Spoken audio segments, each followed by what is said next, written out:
विरासत क्या है जिसे सहेज कर रखा जाए, जो युगों युगों तक चलती आए, जिसे कभी मिटाया ना जा सके। गौतम बुद्ध के दिए गए आदर्श, उनके सिद्धांत भी बौद्ध धर्म के लिए किसी विरासत से कम नहीं है। भारत समेत कई एशियाई देशों में गौतम बुद्ध के अवशेषों को सहेज कर रखा गया है, जो विश्व विरासत है।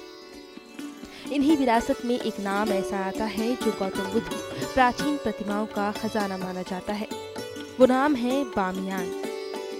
हिंदू कुश पहाड़ों पर बसा एक ऐसा क्षेत्र जो आज अफगानिस्तान का हिस्सा है।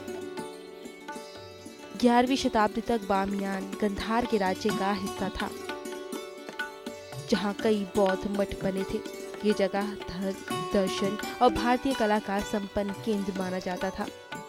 लगभग 2री शताब्दी तक बामियान बौद्ध धार्मिक स्थल रहा, जहाँ बौद्ध भिक्षु रहा करते थे और अपनी बौद्धिक शिक्षा लिया करते थे।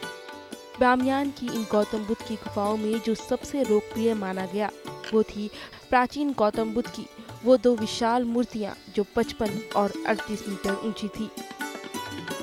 इतिहास में गौतम बुद्ध की ऐसी मूर्तियां शायद ही अब तक देखने को मिली थी। ये मूर्तियां 6ठी शताब्दी में कुषाण द्वारा बनाई गई थी।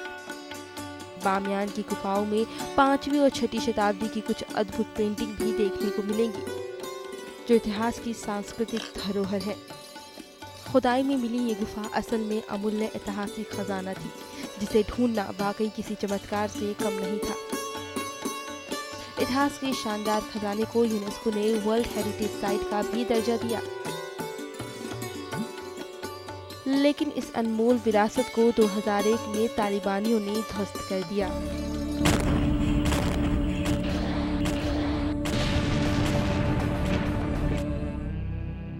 बामियान की इन शानदार गुफाओं को तालिबान ने तोपों से उड़ा दिया और इतिहास की ये शानदार देन जमीन के आगोश में समा गई।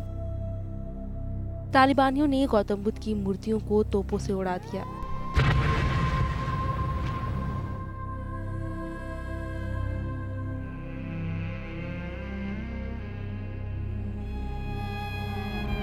मानव इतिहास की एक अमूल्य सांस्कृतिक निधि का नामो निशान भी ना रहा। कभी इस गुफाओं में गौतम बुद्ध की शानदार मूर्तियां थीं, लेकिन अब यहाँ सिर्फ बिखरे हुए पत्थरों के सिवा कुछ भी ना रहा। आज बामियान की ये गुफाएं ऊंची पहाड़ियों के बदन पर 2 घाव जैसी दिखती हैं, जिसे अब भरने की कोशिश की जा रही है। लेकिन इसमें कोई शक नहीं कि बामियान इतिहास में गौतम बुद्ध के धार्मिक स्थलों में अपना नाम दर्ज करा चुका है।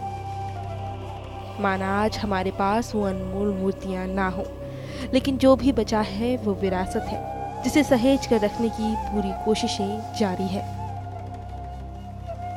जनता के लिए नाज़िया रहमान।